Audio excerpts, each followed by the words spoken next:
reading BSA AML Regulations out of the Reference Guide to Regulatory Compliance. This is the newer version, so I'm at the bottom of page 879, and I'm still within fund transfers. The requirements, Section C, for an originating bank, 1A, all payment orders.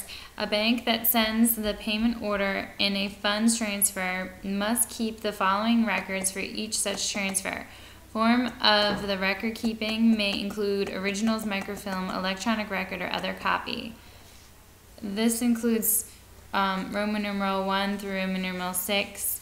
1. Name and address of the originator. 2. Amount. 3. Execution date. 4. Payment instructions received from the originator. 5. Identity of the beneficiary's bank. And 6. If received with the order, the name and address of the beneficiary, account number of the beneficiary, and other specific identifiers of the beneficiary. B. Payment orders from originators who are not established customers require more records. Roman numeral 1. Established customers are A and B. A. Persons who have accounts with the bank, including a loan account, deposit account, or other asset account. And B. Persons to whom the bank provides financial services relying on information on file that includes the person's name, address, and TIN. Roman numeral 2. On payment orders made in person by non-established customers, the bank must verify the identity of the person placing the order and retain the following records. A through D. Record the name and address of the person. B. Type of identification reviewed. C. Number of identification documents. And D. TIN, alien ID number or passport number, and country of issuance. If none of these are available, a notation must be made to record this fact. Roman numeral 3. Records retained on payment orders made other than in person by non-established customers.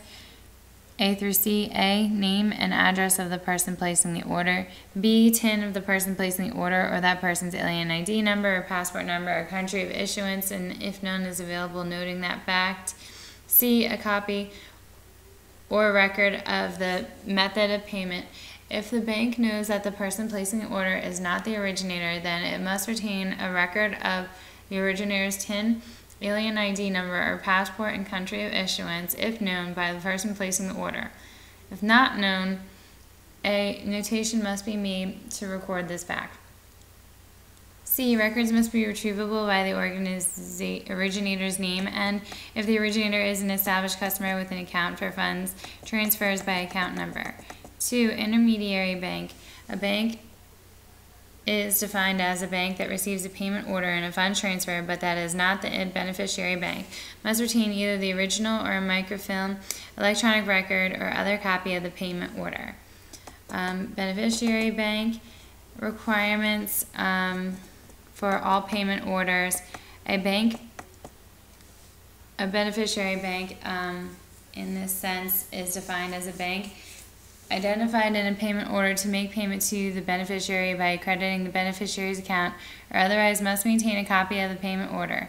Records may include originals, microfilm, electronic record, or other copy. Established customers are 1 or 2. Roman numeral 1. Persons who have accounts with the bank, including a loan account, deposit account, or other asset account. And Roman numeral 2. Persons to whom the bank provides financial services relying on the information on file, including the person's name, address, and TIN. Letter B under beneficiary bank. When the beneficiary is not an established customer, the bank must retain additional records.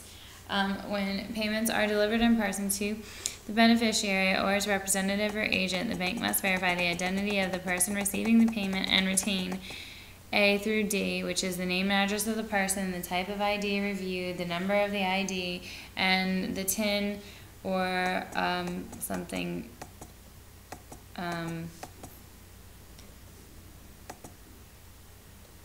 an alien ID number or passport with country of issuance, and noting the fact if none of them are available. 2. Roman numeral 2. If the bank knows that the person receiving the funds is not the beneficiary, the bank must retain A or B, a record of the beneficiary's name and address, and B, the beneficiary's TIN, alien ID, passport number, country of issuance, and or notate if none of these are available. Roman numeral 3, if the payment is not delivered in person, the bank must retain a copy of the check or other payment instrument or the information on such instrument. And B, the name and address of the person to whom it was sent. Letter C, records must be retrievable by the beneficiary's name, and if the beneficiary is an established customer with an account for funds transfers by account number. The travel rule number 4, all transmitters, financial institutions must include and send the following information in transmittal orders in the amount of $3,000 or more. This is Roman numeral 1 through Roman numeral 6, the name, and if you use the account number of the transmitter, 2, the address of the transmitter, 3, the identity of the transmitter's financial institution, 4, the amount of the transmittal order, 5, the execution date of the transmittal order, and 6, the identity of the recipient's financial institution. Letter B, the financial institution must also include the following information if received: the name of the recipient, the address of the recipient, the account number of the recipient, and any other specific identifier of the recipient.